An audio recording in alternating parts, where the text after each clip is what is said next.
Hey, Peter, do you want to hear some trivia? Oh, mate, I love a good game of trivia. Guess what happens when a chook and two pelicans get together? What's that, mate? A clucking good time. That's right, you pelicans. The wobbly chook has jumped on board, keeping the bird presence strong. Whether you like a pale ale, brown ale, IPA, or a lager, the wobbly chook has you catered. Crafted from Yamba's finest chooks. Better still, Mick, how do we get some wobbly chook? That's easy, P2. Jump online at www.wobblychookbrewingco.com or pop into 26 Cole Street in the heart of Yamba. And have a clucking good time. Cluck out. Always remember, don't be a mud gudgeon and drink responsibly. Welcome back to another episode of the Two Pelicans podcast. So you would have just missed that. G'day, you Pelicans.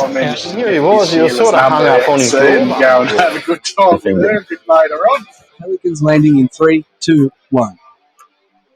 Welcome back to the Two Pelicans podcast. I'm Joey. I'm Mick, and we are the Two Pelicans. That's right, Mick, and we are here each and every week with a couple of very important jobs, but the main things we're here to get you weapons, you Legans, and you fellow Pelicans, through that bit of a tough old work week with a big smile on your dial, while Mick, at the same time, one cast, one dial, one smile. trying to make fishing great. We're making great fishing great. As well. That was a bit of a pizza. We got there at the end, mate. But here we are, episode 31, you tell me. 31. 31? Yeah, we're up to episode 31. Obviously, we had Jamie on last week. That was a great chat. That was very well received from all accounts, mate. Yeah. And it was great to sort of pick his brain apart there with a few things and listen to his successes in the tournament arena. So Before we get to tonight's episode, mm-hmm. we got a little bit of news. We go on that news now? Yeah, we'll drop it now, mate. Before we get into what's happening. All right. So, look, this has probably been on the cards for a little bit now. And, what's going to happen here is that Joey is retiring as a Pelican. I'm flying the nest. Look, we spoke, as Mick mentioned, this has been inevitable for some time, I think. Yep. Obviously, for a multitude of reasons, mainly just time and workload. The time has come. P2 is going to hand over the reins. I think now's as good a time as any. You know, the podcast has gone really good, and I think it's time to hand over my position to someone else. And I guess we spoke throughout the week, you know, and I was like, no, we need to do another episode. Like, I don't want, I didn't want any. Ooh, it wouldn't be an episode without me bumping me seat. Yeah. I didn't want anyone to think, you know, that we'd had a big falling out and we went our separate ways, because that's definitely not what's happened. Like, we'll probably hang out more than we have now, but anyway, yeah. So basically, the reason behind me just sort of stepping back from the Pelicans is basically just I am probably one of the busiest little boys alive. I've got, a multitude of things going on. Obviously, number one's my family. Yeah. And my Jollop Lures, I've built that up from the ground up, and it's just booming. And I think I'd rather do one thing 100% than do two things at 50% each. And I'm just sort of one of them people. I don't want to do it in halves. And we'll probably mention it here later on, but the views we have for the channel that we've spoken about extensively over the past few weeks, you know, would incur a little bit more time and probably a lot more sort of effort on the daily, you know, pushing it through socials and different avenues with the content. And unfortunately, I just don't have that time. And I think it's unfair to our Pelican listeners that have been so loyal to not give them a product that's polished. And so I'm going to step aside, mate, and you're going to hunt out some other Pelican down the track. Look, you know, when we've been talking about this for a while now, and you know, there's not we don't sit here and roll around like Scrooge McDuck on our polls and money by doing this. There's nothing that we make really in it, but we've always enjoyed. We get some good beer to drink. We do. Shout out to the Wobbly Chook. But I think, you know, we thought about it, and then I thought about it. You know, where's that leave? I think where we go with this, and one thing would be just to quit and let it all go. And but I sort of had a bit of a think about it logistically as well. It's probably a good thing as well, because I drive. Yeah, that's probably a good point to point out. Yeah, I drive a fair bit to do these every week as well. So For those that don't know, we're sort of 100 k's apart, it does limit your time as well. That's right. And I think also, when you've got so many moving parts like we do, because of the distance, we can't just jump, move, oh, quick, let's just go do that now, sort of thing. It's hard to have like a little permanent studio set up. Little things like that make it a little bit tricky. So yes, it's so I will say that next week we may drop another episode, and it will be with the new Pelican, and I'm not going to say anything until that time does come. But I assure you, for a lot of reasons, also this person's very keen to do it as well. But for a lot of reasons, it's streamlining these processes that we have. So I think logistically, in the beginning, when we had the whole idea of the two Pelicans, we were like two 18-year-olds at the pub on their first night on the piss. There's women, there's beers. We just jumped in all feet, and I think the logistics of it with our families and side hustles, and just remember too, like, this podcast isn't my only side hustle. Like my Jollop Lures is my buying business, and then I also work as well. So if this was just my side hustle, we would definitely be still pumping and making it work. But I think anyone can relate out there. Like, life's busier and busier, kids, families. It just gets too much. And as I said, if you're not giving it your all, I just don't think it's fair to continue. And I had to sort of just like when we said, or when you said that it's time now, I had to really sort of sit back for about 2 or 3 days and actually think about, okay, do I, in a nice way, do I need this in my life with my little bits and pieces that I've got going on? And I've always said to you too that because obviously we've been talking about this for weeks, that I wasn't quite sure if I was ready to just end it from my point of view. I still feel like there's something to offer our listeners, 100%. and I think there's also something to offer for the industry in general. And don't think this is the last you're going to hear at P2, because P2 is probably going to be on the podcast more after this than I was now. Well, this is the thing, right? So the new person coming in, is that going to be P3? I think we're going to have to. I think we're going to have to label him P3. P3. I thought about that in the car ride here. I said, I don't know if I want to hand over the P2 reins. Well, it'd be like the Australian test team. They get a number every time they go through. So I think he can be hold on to P3. Hold on to your P2. So, no, look. I guess before we move on, mate. Yeah, honestly, I truly do appreciate each and every person. I'm actually going to drop you on this one. You don't know about this. There's one person throughout the whole show, and you can back me up. This person and me, like, we're not best friends. So I'm not just giving this. I'm going to give away a Diver prize pack here. Okay. I'm not just giving this to a mate of mine. Okay. So you can back me up here, Mick. Like, this isn't just mates giving mates free tackle. I feel like this. I know where this is going. There's a bloke that has been involved with this show from the get go. Yep. There's been many people that have been involved, but there's one guy that, bit of behind the scenes stuff. He calls up. He sends in some calls. He's always on the call line. Yep. And I think he's a really good guy to have on our side. He's a great bit of advice. And what I like about this human is he's not the world's best fisherman. No. And he's the first person to put his hand up. So for that reason, the old Yamba Yabby. Yep. I'm going to give him a prize pack. That's from old P2. That's just me to appreciate him. It's been great, and it makes my job a lot easier when I was trying to get yarns and stuff for episodes to lighten my day up when I'd see a little yarn there from him.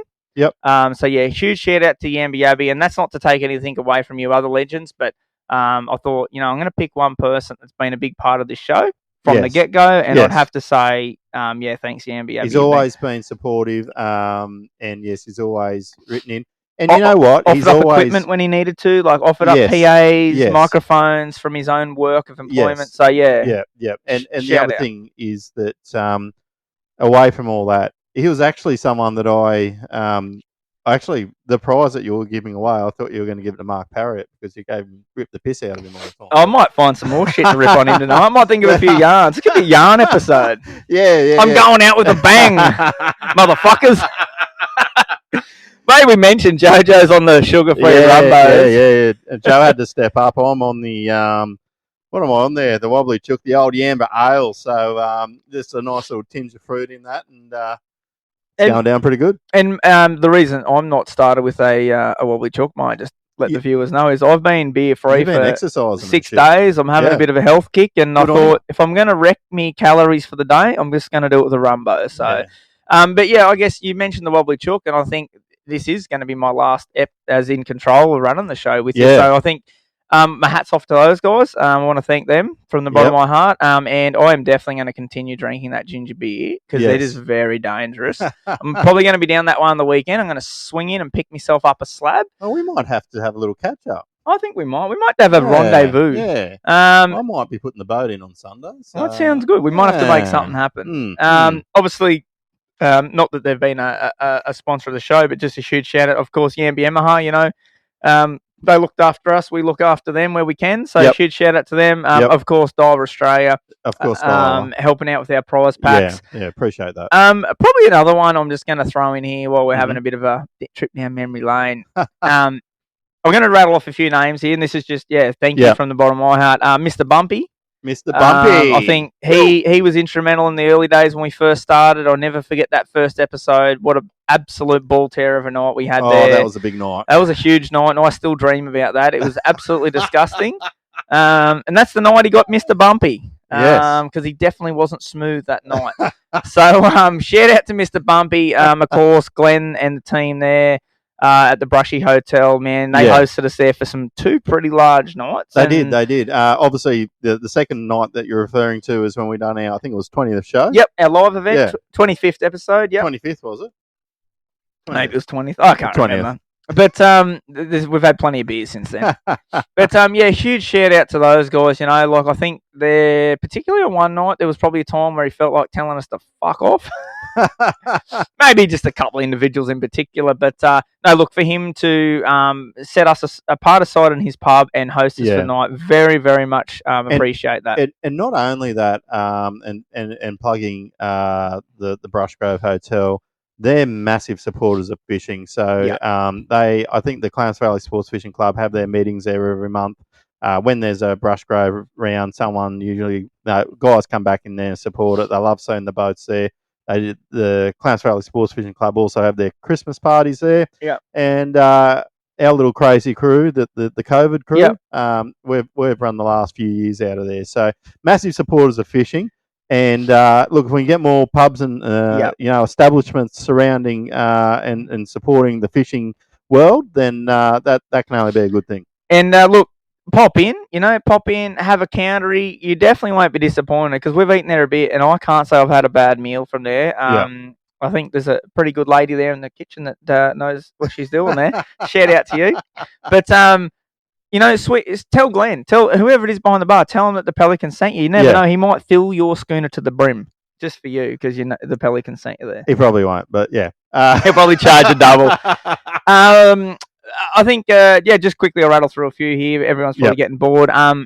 Mickey Goodwin. Yes. Mickey Goodwin's been a big part of the show, probably behind the scenes. In the early days, there was lots of encouragement messages.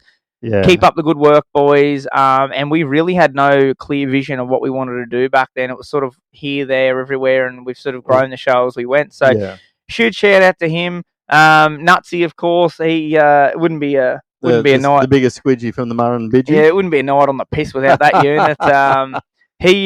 He'd be the sober drunkest man I've ever met. Hang on, it's the other way around. It's the other way around. The drunkest sober man I've ever met. But shout out to him. I'm just trying to rattle off some names. The women fishing lead, Kendall, Loza, Karen.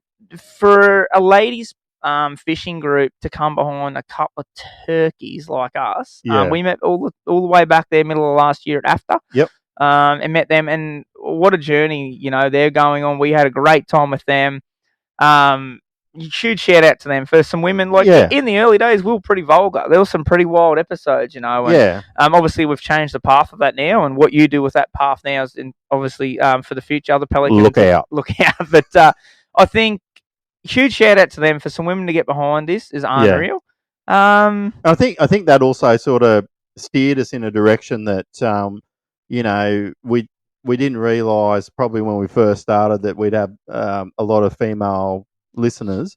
I think that's how the show sort of cleaned up there pretty quick in the yeah, early days, and then even on top of that too. So moving on from the Women's Fishing League, we also just on our polls, on our comments, I noticed that we've had a lot of female presence. So which is unreal. Which we want everyone fishing, whether it's men, women, kids, pops. We want everyone back in there. You're never too young or you're never too old to pick up a fishing rod and have a crack. And I think, man, like we're going down a rabbit hole here, but this is what P2 is good at. I think this is a perfect opportunity. I'll get the ferrets. Because we probably never really spoke about in this episode 1 where we introduced ourselves, mainly because we were fucking fingered. We were platinum fingered, proper, absolutely destroyed. We might even tell a few yarns about some of them nights later. I've got nothing to lose now. Yeah. You can sort of just dump the shit on me. We might do that there later on. But look, the whole reason is behind this podcast, like Mick and I, obviously very close friends originally. Like spent a heap of time together, as you do, drift apart, families, work, etc. Yep. And then we come back with this locality, yeah. And we come back with the same passion, and the passion was there's too many fuckheads. I'm dropping them tonight. There's too many dickheads, idiots in this industry that think they're entitled.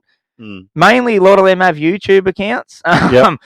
Big on Instagram, TikTok, you name it, but they don't live in the real world, man. Like, I want to see, like, we're sitting here tonight at Casino Outdoors and Disposals. Hopefully for not the last time. We might have you up here on a specialty event. There's nothing like actually sitting here, and we might do that again. We might do a quick lure run again tonight. Sounds all right. I actually thought about that. Yeah. So, I think I have no more enjoyment, because let me tell you, working in retail is not easy. And I have no better smile on my face than when a dad and his son walk through that door that know absolutely nothing. Yes. And I can help them from the ground up. They're not entitled. They're not watching YouTube. They don't walk in here that think they know everything. They genuinely need help. And that 100% is the reason we started this podcast, is because we saw that there was a gap in the market where the average fisherman's getting forgotten. Yes, we talk about tournaments and we talk about new tackle and all this, but we want you guys to feel welcome. We don't want you to sit on the fence and think, geez, I'm not good enough for that sport. Because at no time should anyone or any sport or organisation make you feel like that. So, 100%. Like, I know as a young guy, I never wanted to go and play footy because, like, you weren't that cool kid. You didn't want to join into the thing. We don't want it to be like that. We don't want that stigma. We want that stigma that everyone's a stuck-up arsehole. We want that to disappear. Yes. And that is 100% why we started this podcast. Yep. And I think it's a testament to you. They're going to keep it rolling on, mate, and try and keep that alive, And I think that's the other thing too. Look, we've been pretty lucky to have some hammers on the show, speaking, but just to name a few, hundreds of them. But not hundreds. Well, it could be. I don't know. What are we up to? We need a couple we need 3 every episode. Okay, maybe not so much. Anyhow, long story short, what I would say is that we are trying to probably look at new ways about introducing people onto the podcast that are just getting into it, or could be their first tournament, or could be their first weekend away freshwater fishing, or saltwater for that matter. Down the track, people might be getting on the show that want to ask questions. There's more of a question and answer segment on the show, and the other fellow Pelicans might be able to reach in and help them out. Because and that's the other thing too. Like, it would be good to have that, that sharing network. Whether it's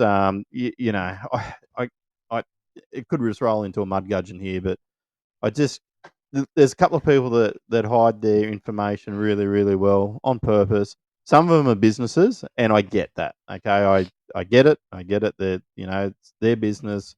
They've got to protect it to a point. But if you're just weekend Larry, don't be a mangrove move. Like, get out and share your experiences. 100%. Get more people into it. Try and show where you caught that fish and how you did it.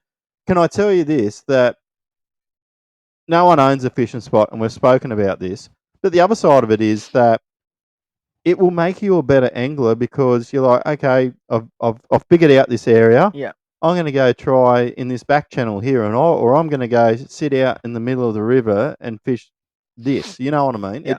It should challenge you to become a better angler. And for me now, man, if I go fishing, and I don't catch a fish, but at the boat ramp, old Henry and his son Bob are there. Yep. And I flick them a pack of soft plastics and I show them how to rig them up, and they've Yep. got a smile on their dial. Yeah. That's your day done. Yeah. You don't need to 100%. catch a fish. So why don't we move along now? But Let's anyway, just move along. I thought, from the bottom of my heart, just wanted to thank everyone for everything involved and everything they've done for me. And I've had a blast, and just quickly, it wasn't a light decision either. Like we had spoken about this a long time, and you sort of said, "Hey, take 5, think about it," and that's a big reason why this week's episode's pushed back. This is exactly what I said to you. I dropped the news on it over the weekend, and I said, "Let's push the episode back." You think 5, think what you want to do, and this is what you're going to do. So this is where we're going. Let's roll on. And look, last but not least, thanks for listening to my original story about doing this. You could have said, I haven't got time from the start. We've done, this one will be 31 episodes, and I've always enjoyed each one that we did. On top of that, I'd also say, thanks for the good nights that we've had. Oh, yeah. From after through to a couple of nights of the brushy. And then memories we'll never forget, There's some things, I'm sure we might tell a few yarns here at the end, but there's some fun, and this is what it's about, you think at the time, another rabbit, I'll strap on yourself. Here we go. This is probably a bit of a life lesson for everyone, and take it from me, this happens to me all the time. And it is, at the moment, you're living a moment and you're like, oh, yeah, it's not that great, or, oh, it could be better. Just enjoy the moment, because you're going to look back in 2, 3 weeks, a month, 2 months, and you go, holy fuck. Yeah. That was the time of my life. And for me, I did that this time last year in New Zealand. I tell people all this time, while I was there, I went like nearly 5 days without landing a trout on fly. We sunk multiple beers, you name it, whatever else we did, I don't know. But at the time, I sort of was somewhat a little disappointed, I was like, I thought it'd be different. And now I look back, and the experiences that I had and the things I saw was an absolute time of my life. So wouldn't change it. Wouldn't change a thing. And that's going to be a very hard trip for me to beat for the rest of my life. So I guess my advice is enjoy the moment. If you don't think it's great, you're going to look back and you're going to go, holy shit, that was amazing. And that's exactly what I'm doing here with the Pelicans. Like some of the episodes, I might have been a little bit, I'm not happy or this. I look back and I don't regret anything we did. It's funny. Sorry, I'm going to stop you there, but every time that we do this, when we finish, we sort of look at each other and go, "That went really, really well," or "Oh, that wasn't so good." And you know what? The thing is, the authenticity of what we do is, it's not edited. It's not this. It's not that. What you see is what you get. We're not trying to create, something that's already out there. We want you to know that we're real fishermen. We're not edited. We swear, we drink piss, we carry on like absolute pelicans. But that's what's relatable. Yeah, that's right. So hats off to you. I hope you and P3 carry on. And just quickly, what are you doing for episode 50? Because I'm in. I'm coming. Coming, mate. That's a long way away at the moment. 19 episodes. Yeah. But obviously that will be sometime this year. But can I give you a hot tip from a producer's point of view? Yeah. Don't record the live show because it's absolutely a nightmare. Well, maybe you could come in and produce the 50th show. Maybe I could come and sync tins and control the computers. Yeah. You know what? Let's lock it in. Yeah, the crowd goes wild. Let's lock it in. Righto, you've heard it there. P2 is going to produce episode 50 blind on Rum Cans at the Brushy Hotel, I'm going to assume. Or maybe the 2 Pelic, the Chook. Could be at the Wobbly Chook. I think, and I'll have to make sure that this is cleared by the lovely owners down there, that I think we might try and pull the rooftop bar if we can. And you know what? P2's never let something loose here. P1 might remember a bit of this from the early days, but P2's done a little bit of DJing. Yes. So after we record or whatever you're going to do, P2 might go loose on the decks. Oh. Now we're talking. Cutting the mustard, eh? Yeah, so there you go. You've heard it here first. Episode 50. It's going to be at the Wobbly Chook in Yamba. I can say this stuff. They can't fire me now. I'm not even a part of the show anymore. But lock it in. Episode 50. He's got What's that, foil June? on his head. Are we June? June-ish? Oh, June or man. July. It's going to be sometime then. We'll figure it out. If it's not 50, it'll be somewhere around 40. We might do it at 35. No pressure there. Anyway, let's move on. All right. So, what have you been doing? I've been doing. Do you want a beer? Sorry. Do you want a beer? Yes, I'd love a beer. I'm going to have another chook here. Let's go. All right. Drink responsibly. That Yamba ale is actually quite nice. Ah, that's good. Anyhow, so while Joey's off grabbing me a wobbly chook, I think the main thing that I've been doing, and it gets boring, you guys are like, well, aren't you happy with what you got with your boat yet? And the answer is, I am, but I'm still tweaking, tuning. On the weekend, I took the live scope out on the water for the first time. Oh, there we go. I've got a wobbly chook ginger beer here. Thanks, Mick. And delightful. So I went out there, did some testing, and there's some more setting up that I need to do with that. I've just got to redo a scan strut seal that's turned up today. The boat's over at Yamba Yamaha, so if you're there in Yamba on Friday, tomorrow, which is today when you listen to this, roll on down. Roll on down, go have a look. Jokes aside, I went in there today and dropped off the boat.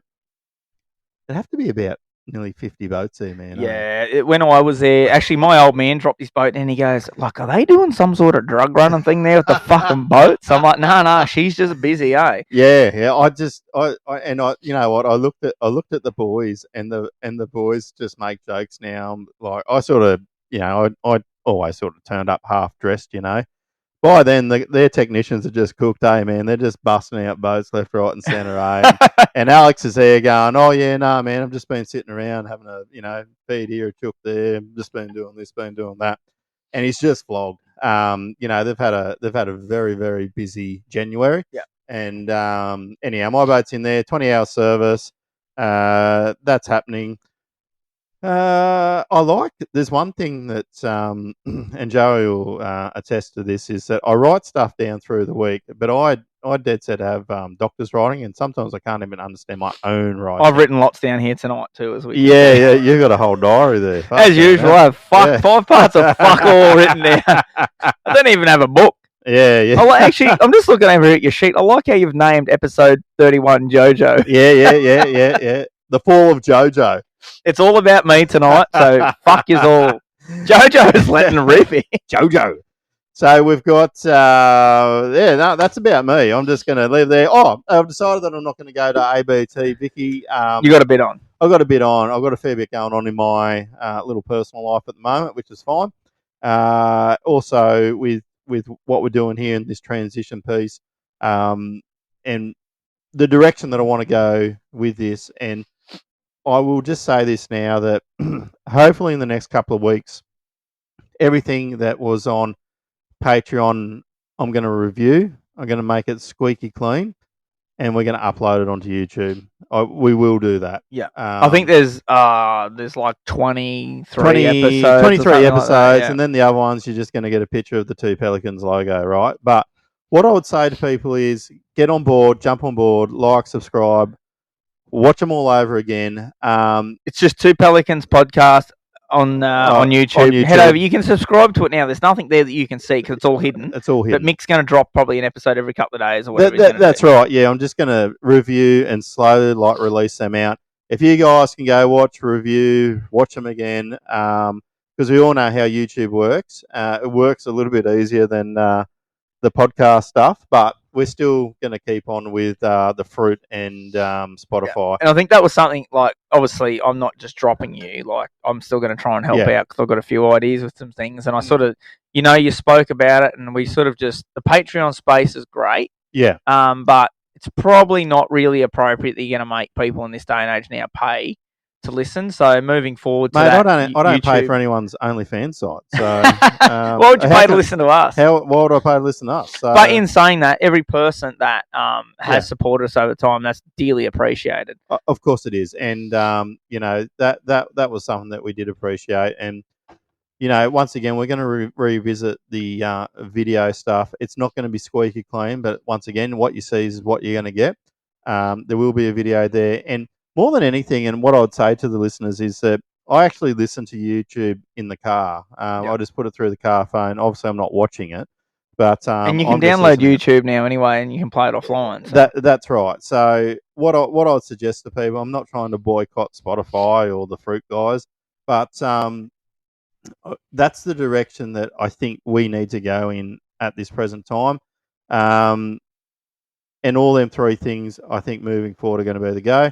We just got to get ourselves set up a little bit, and that may take a couple of weeks. So for the next couple of episodes, there still might hang with the legends, yeah. It might just be, still just audio only, but we will get there, and the camera will come back on. I've actually brought a makeup kit for my face. What are we doing? What have we been up to? What have you been up to? Mate, You've been planning about all this spare time you're going to have on your hands now. I'm definitely not going to have any fucking spare time. Probably the biggest thing that's happened for me in the last week is I put in a whole weekend in the shed, which I try not to do. Yeah. But given the school holidays, I was like, I've just got to get in there and get these trophies done. So ABT trophies have been delivered. That's it. Mr. Morgan has he had to shill out some hard-earned cash over to me, and I know he listens to that, so he'd be squinching his butthole together, shilling me out them $50 bills. But I guess shout out to him too. Morgo listened to every episode, and the best thing about Morgo is he's honest and he's a straight shooter. Yep. And when our episodes were shit, he told me that it was shit. The audio was shit or whatever. And then, he told me there was a good episode here and a great episode there. So, appreciate his feedback. And he even said to me, and this is the reach we had, like he said, I'm sick of hearing about these chook B. I'm going to have one. So, and for a bloke that drinks Coke, that's a big thing. Well, there we go. So, straight off the cuff there, I'll make sure at the ABT on the Clarence that I'll have some chooks there for Mr. Morgan and maybe a couple other people. I might too. There you go. You might be going to make an appearance. There we go. I haven't decided yet. I'm going to fish at least one tournament this year. It may be a brim. We'll just definitely not going to be Barra, but we'll see. But mate. So it was really refreshing to get them out, and far out they look good. Like some of my best work, hours and hours and hours and hours and hours of work. It was pretty cool, like I had my little girl there on Sunday morning in the shed. The boy was in the house on the phone to some family, and I had my little girl down there in the shed. And when I screw the fronts on the trophies, there's like a little clip-on cap. And she's putting all the screws on for me, and she's clipping the little caps on. I was like, this is what ABT's about, who shares win. It's a big family.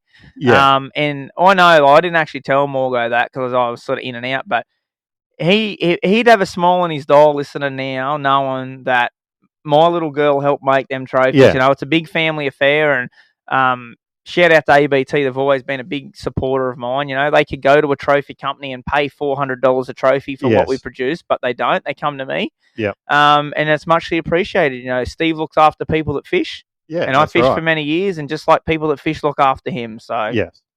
That's sort of had me tied up.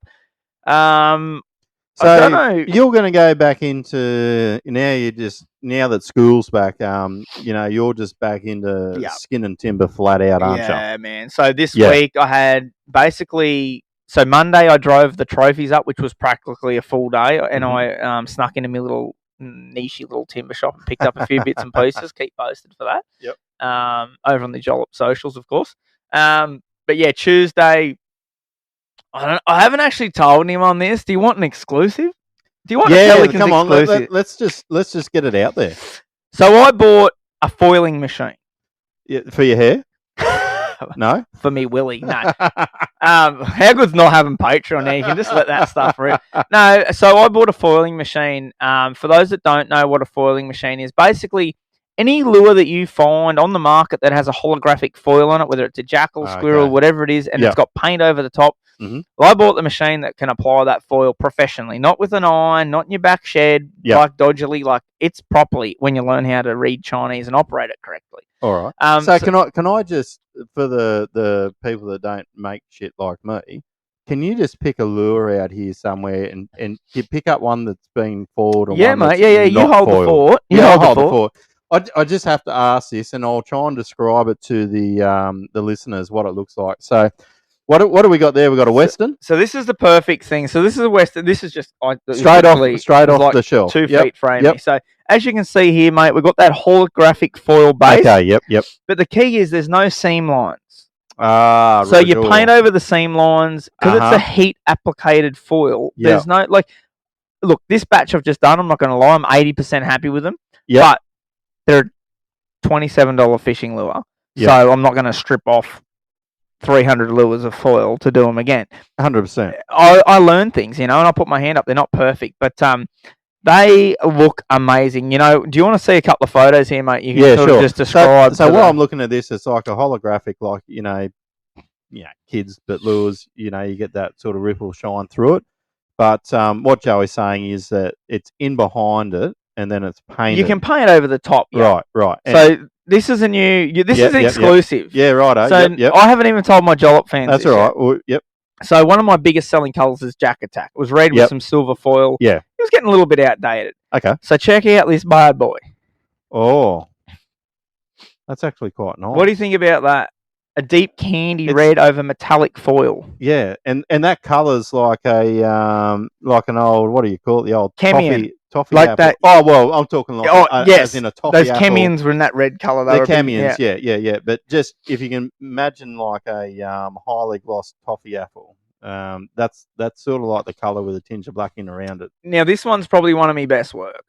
This is such a simple colour, and this is the thing with the foiling I'm learning. You don't have to have this big bright piece of silver foil. You can enhance it with colour. Yeah. Check out this. Like, there's not a barra fisherman in this country that's not going to want to wrap their eyes around that. Oh, that'll be good in the rivers here too, just quietly. 100%. So I've nutted it out. Okay. I foiled about. Well, there you go. There's a picture there. How many I foiled in one sitting? Oh, yep. So that's an exclusive here at the Two Pelicans. I haven't even told anyone yet. And the thing is, I wanted to nail it. Start making knife jigs when they look like that? Well, we could. I wanted to nail it, and just like we talked about, I want to commit to do something 100% good before I release it. And that's basically what I've done there. Got it to a stage where I'm happy. So they're going to start to filter out the stores. I'm going to try and get some on my page soon for some customers. So that's what I've been busy. Good. I've been really busy this week, man, nutting all that out. And it's just, like, I love having the kids at home in the holidays, don't get me wrong, but it is good to have a solid 8-hour work day where you can just bog in and get shit done. Yeah. Next week, got a big week planned next week, and I'm not going to say too much, but I got some pretty big plans for Jollop this year. I got some pretty cool things, and any of our listeners out there that know anything about Timberlures, know what the Timberlure Expo is, I'm going to tell you right now to lock it in your calendar because I'm pushing the limits this year. And that show is always getting bigger and bigger every year, isn't it? Yeah. And I'm just going to say this, and then we'll move on. Yep. Is we're branching out not just into lures. I've got a timber background. I've always made timber stuff, and I've been toying in the background. So you're not going to want to miss that show. You're not going to make guitars like Paul, are you? Definitely not going into guitars. See, the thing about Paul Neller. Hi, Paul.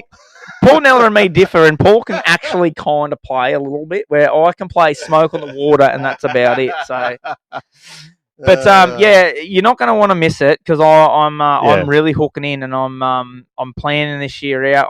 I'm going to have some really cool woodwork there. I'm just going to try and just squeeze you a little bit more. Can you give us a hint?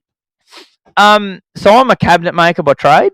Yep. So we're doing some woodworking. Woodwork. Yeah, we're doing some woodworking. Wood's a passion of mine. I've made some timber signs, as you've probably seen over on my page, illuminated with lights and etc. And I just love pushing the envelope. Yep. And I think having the time to do this moving forward, explore what I can do. Explore and experiment. I'm held back a little bit with my space and my tools, but I can do a fair bit of cool stuff in there. So, there could be some things, if you come to Lure Expo, that your wife might like to prepare cheeses for her parties on. You just never know. So I think, there's so many things out there. For instance, like simple little things like a chopping board, right? Yes. For parties. There's nowhere to put the fucking dip. No. So Jojo's going to make some, exactly. CNC some holes in there, the same size as our dip container, maybe a little waste compartment so you can push the olive seeds into the waste compartment. There's things that aren't done that could be done better. So I'll be keeping my wife away from that because she loves all that sort of stuff. So I figure, man, you've got the tools and a bit of the know-how. You might as well use them. So yeah, for sure. I guess this might be a good little time to divulge some other things that are on the horizons for my year. Yeah, well, I heard a little whisper or a little rumor that you're looking into something, and you reached out to me while I was a few deep last night. Inebriated. I needed a bit of advice, and I know with your line of work you can help me with some monetary value thing, pricing, etc., and for my time. And, what I've learned over the last 24 hours is that people value their time very highly. Yes. I think that's something that I've never ever really done. Being a tradesman as my bit of a background, I never really quite valued what your time's worth. It's 2024, so yeah, that was a big eye opener to me. What people, are sort of charging for their time, let alone their 100%, service. So, 100%. With that said, I'm not going to say too much just at this time because I'm not sure even this organisation has released this. Sure. But JoJo is going to be doing some lure making courses. Some 101 lure making. Some 101. Some of these, I'm going to just say these are spread not just here. Like I'm traveling. Yep. I'm doing some travel for these. There's 3 this year.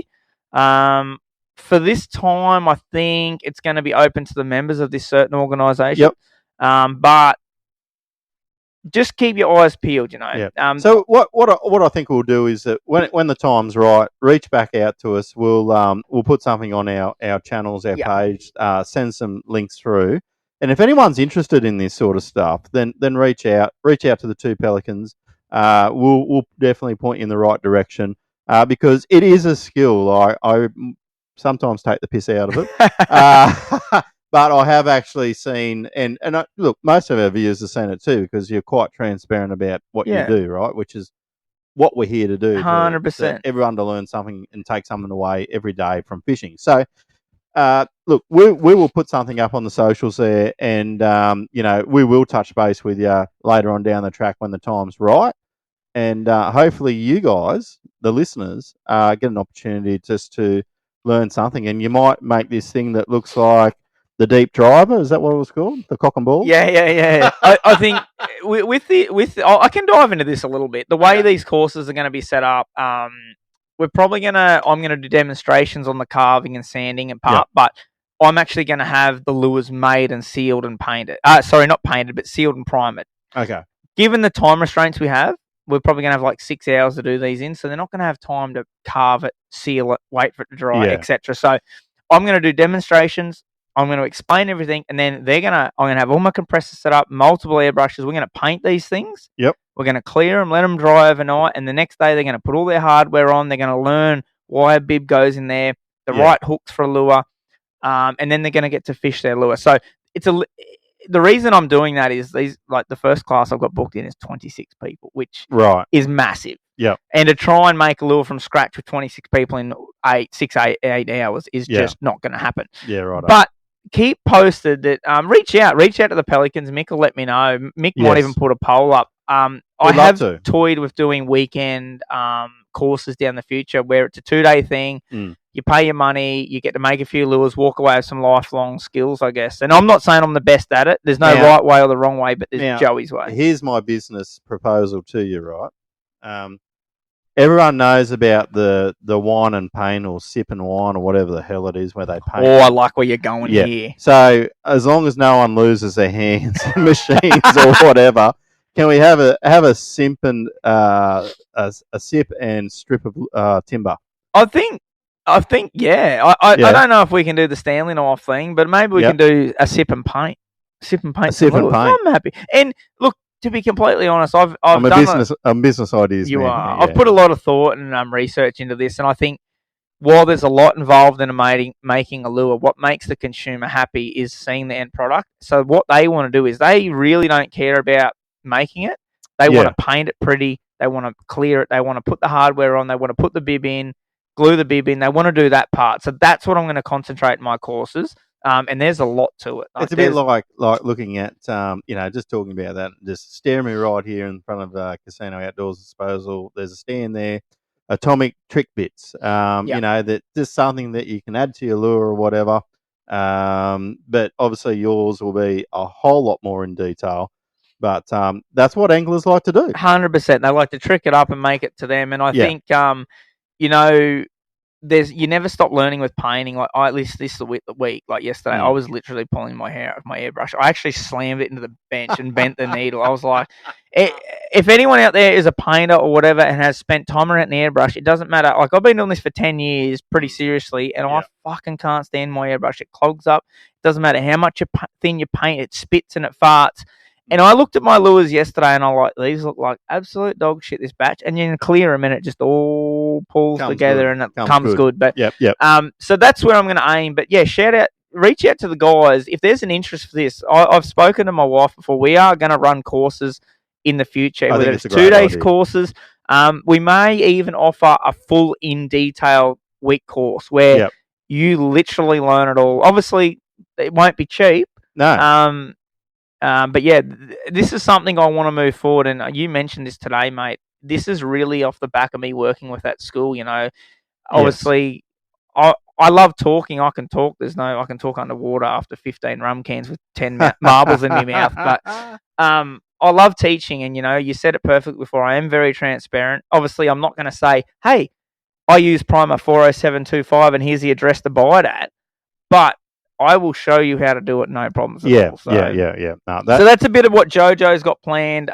Big things happening. Yeah. For those that may be wondering, this is probably the last you're going to hear me from a little while, but my Brazil trip has just been put on the back burner for a little hot minute. So a few, like you said, bit of personal stuff's come up, and I just need to concentrate on some other things. But I do have a nice big trip coming up. You're probably going to get some spam from you, maybe some peacock bass. Oh, naughty P2. But yeah, mate, that's me. That's what JoJo's happening. So I'm not disappearing off the radar. I am busier than a bull in a china shop. No, and look, we will get P2 back on, you know, a couple of times over the year. Look, I might give an incentive.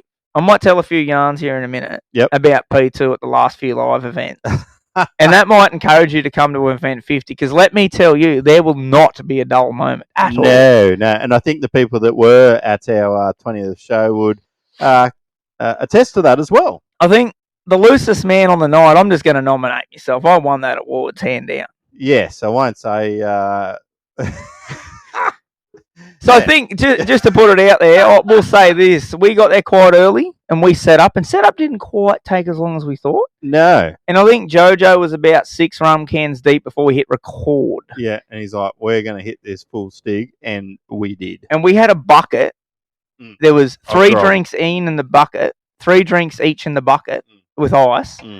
And you'd had one, and you said, where's the other 5? And JoJo's just going to Pound Town. So... you're not going to be disappointed if you come to episode 50. That's right. But you probably aren't going to record. I'm just going to put that out there. You probably won't record the whole thing. You might do some snippets. Mate, if you're coming, we're fucking recording everything. Where are we going to stay? That's a big thing, because that's a long way from your house. We could the Grafton Clubhouse. Oh, I think we could tee up the clubhouse. Look, I know, mate. I'll see what I can do.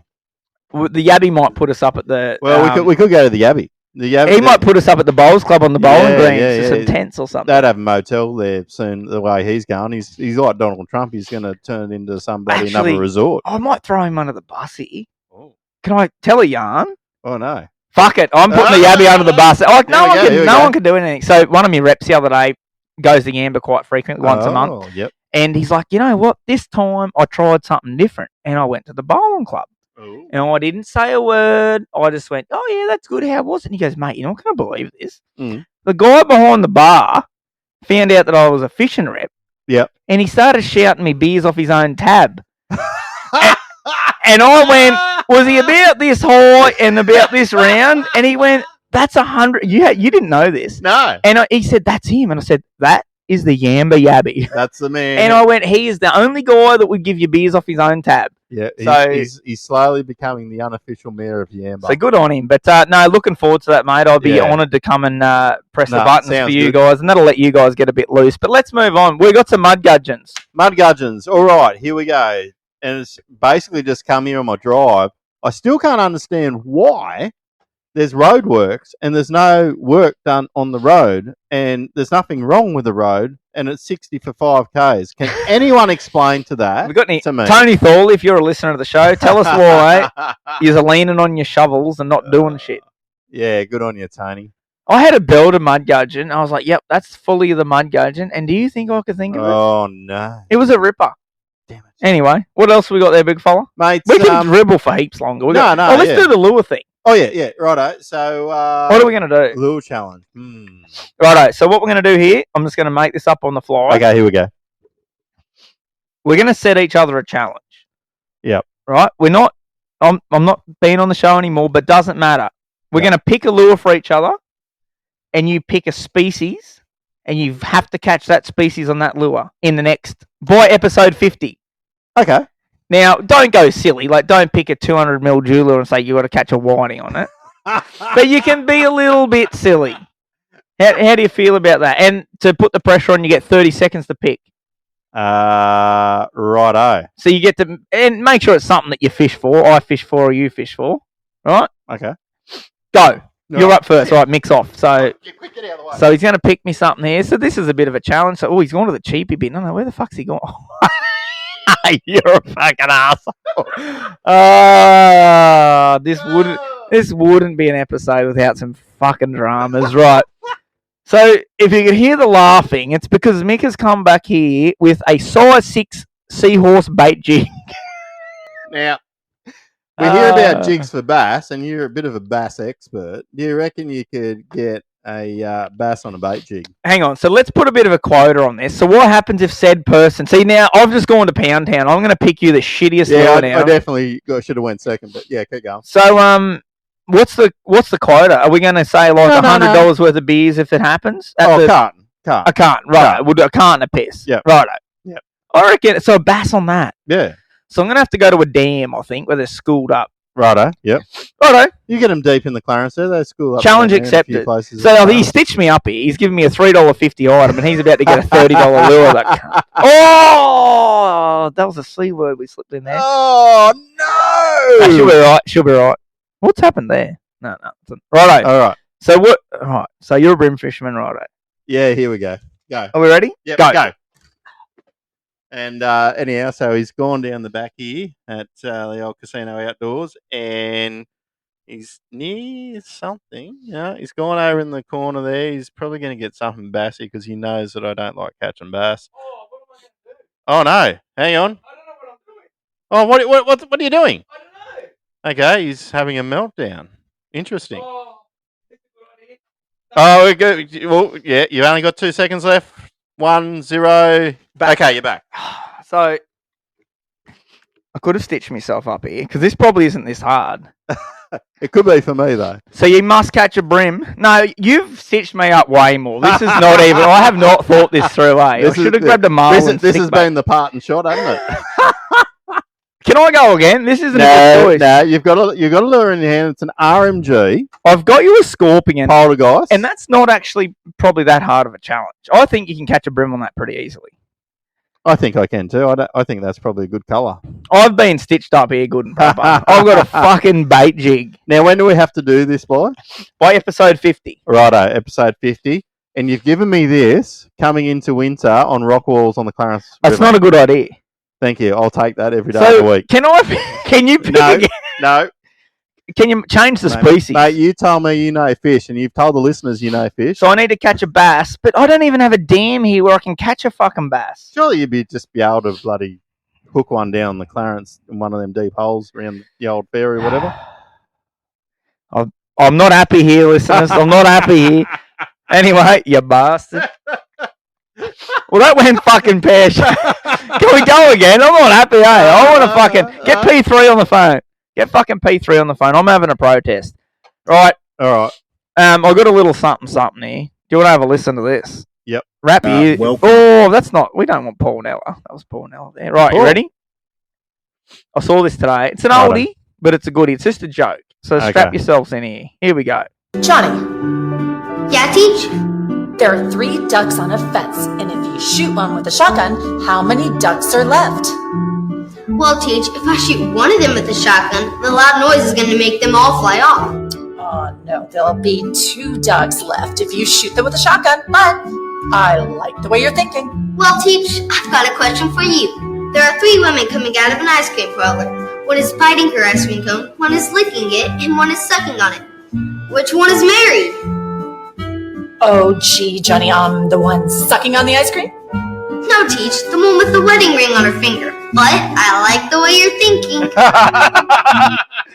Oh, I saw that tonight. Oh, I thought that is a bloody belter. Like the way you're thinking. Oh, that was good. We'll just we'll run that other ad here in a second, but I think Should we finish off with a few P2 yarns from the time at the Pelicans? Maybe we should tell a few little yarns to finish off the show. Yep, righto. Yep. Righto. Why don't we do that? I think that's fitting. But first, hear from our friends at Daiwa. Hey, P2. Hey, mate, what's up? Mate, now that I've got this boat here and I've got the electronics on the way, I'm going to need some fishing gear. Mate, you can't look flash in that new rig without some new fancy fishing gear. I know. Mate, I can only recommend one thing. I would head over to the Daiwa Australia website, mate, and make yourself a little bit of a wish list and then head into your local tackle store and see if those legends can get it in. Because if there's one thing I know, mate, Daiwa Australia, they have it all. Whether you want a brand new rod, a nice new shiny reel, or some new line to go on it, and you're going to need some tackle, of course. They have it all. Daiwa Australia is your one-stop shop, and the big supporters here, Two Pelicans Podcast. Righto, Mick. Righto. What are we going to do here? Hit us with some of your yarns. Look, I might have touched on this before, and this isn't even, this may not even be funny, but I'm just going to go back to the good experiences of my first time at AFTA, right? And the fun that we had doing all the reels with some of the industry greats, I would say. We ran around the stands. Everyone was happy to give us, 2 minutes of their time. Yeah. We asked some pretty dumb fucking questions, but everyone liked it. We all had a bit of a laugh. And then after that, we caught up with Laurie and Kendall. And, we spoke about the WRF fishing league and what they were running and how that was run. So that was really great. But the night time, now.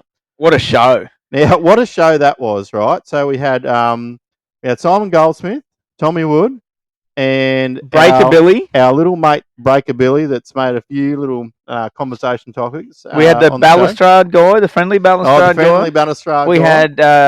We had Nagami. And we had Yuji-san. Yeah, that's it. So we had a fucking full house. Yeah. So everything happened from there. I insulted Nagami and Yuji-san because I'm sort of talking like, you're in a motel, like a big house. I'm doing like the waving arms, like trying You're to. You're doing the YMCA. Yeah, it's like a YMCA. They're like, oh, no. And it reminds me of an old joke. But anyhow, long story short, the end of the night. Now, was it Johnny that was the mad dancer? We had a bit on. Yeah. So we had a lot on. It all started sort of the older gentlemen in the group, the sooks of the group. They went to sleep. Oh, my legs hurt, my hips sore, my hip replacement's hurting. So I had to go to bed. We went down to not the nightclub, but the casino area, and there's like a bit of a dancing area out the back. We went and had a beer there, and old Jono. We won't mention his last name, because a bit might be incriminated. But let me tell you, I think I'm going to call him Paul Mercurio from here on in. You know, when you drive through, anyone that's ever travelled West Australia, New South Wales, you get the big irrigators out there, and they're like spinning around. That was John O'Leary on full cycle. He was next level, and it was pretty funny. Like obviously there was a lot of fishing people there. Yeah. And this is one of the funny moments for me for the night. I'm standing there, and this older lady, I'm not going to discriminate, but she was probably older than 50. We'll just say that. Yep. I've never met her in my life, and she goes, "Hey, I know you." I'm like, "Okay, lots of people know me." And she goes, "You're that lure guy." Yeah. She's like, "I run this thing," and I'm like, "Wow, like we're literally like 1 a.m. Yeah, sinking rums, and some bird knows me from my lures." So that was pretty cool. But the thing I took away from that night was the shout of stubby rums I bought, because they don't sell rum cans at the casino. Yeah. And John was like, "I love a stubby, bruh." And that was about how he said it too. And I've gone up and I said, "Yeah, just 3 stubbies of rum, please, love." And I pulled out a $50 bill, and she went, "Gonna need more than that." And I went, "Holy smokes!" So I think it was $56 for 3 stubbies of rum. So My rear end was quite sore after that. But we had a bit of a fun end of the night, which we probably won't talk about. And then we went off to bed. Yeah. But yeah, that was a really fun night. I can't even remember the end of the night, but that's good. That was a fun night, and I think that's just a bit of a, probably go a bit deep here, but fuck the Pelicans, they can just listen to this. Yeah. Probably a bit of a testament to our friendship, like we're not the same age, there's a bit of age between us, but we still soldiered on, we hung out together, we had a fat time, we played 100%. A bit of roulette together. Yeah. The other punsters went to bed, gotta get up tomorrow. And I think we went to bed at probably 3 a.m. Something like that. It was hectic. And I backed that up the next day, and I stood there, and I had one of the best days of my life on the Dial Australia Sand, painting lures with every kid. And you know what? I had a blast. Wasn't sick. I enjoyed myself. I cut myself off. But that was one of our, I agree, mate. That was one of probably our cooler moments. And it was cool watching your face because to me, after's after. I've been, 10 or 12 times now over the years. I was a kid in the candy shop. And you're like, holy fuck me, this is unreal. But some other funny moments, I think we can't go past episode 1.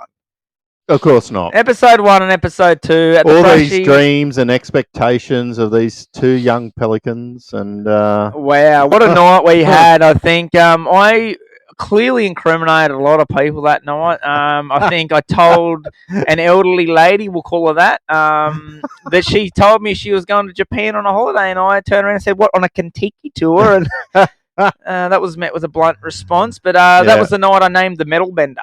The metal bender, got named the metal bender. And then we had to pull Mr. Bumpy out of some trouble. Yeah, Mr. Bumpy had a lot on, and then I think we greeted a hotel that we no need to mention the name of. Yep. And it's quite easy to say we re-attended that same premises on our episode 20. Yes. And I was met with a very blunt response, and I'm not sure we were very welcome. Let's just say you're a bit loud. We're a little bit loud, but let's just say some items of the premise were found scattered over the remainder of Lawrence. Oh yeah, that's right. That's right. okay. That's okay. That's all right. Jojo thought to his new bar mat looked good at home. But, we just had a good time, and I think that's the whole thing behind this. Like you can have a good time without being silly. The bar mats returned unharmed the next day. Don't stress. We didn't steal anything. No things were harmed in the process. No, but I think it's all about having a good time, and we have definitely had that. And I'm excited for episode 50. I'm gonna not drink too much until the recording's over. You get your shit together with P3. You work out how we record it properly. Yes. And we're definitely not giving the microphone to fucking old mate again. Dave. He's never getting the microphone. Disco Dave, you've been cut. I'm in control of the microphone this time. There will be no speakers. There will be no microphone.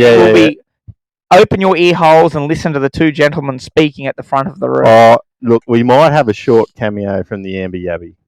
Sounds good. Short cameo. It's got to be short. Yeah. But, mate, what else you got for us? Why don't we probably ready to wrap things up? I think we're ready to wrap things up. We've been going for our normal time of quota. But once again... do you think it's noted about P2's undies? Should we note that? Is that a notable... Well, it's notable. You sort of were getting around to the Eagle Rock, you could say.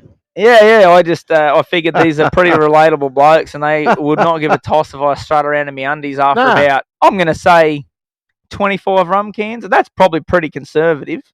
Yeah. And I just sat there in my undies in my camp chair. And that particular night, I pretty much went to bed, passed out.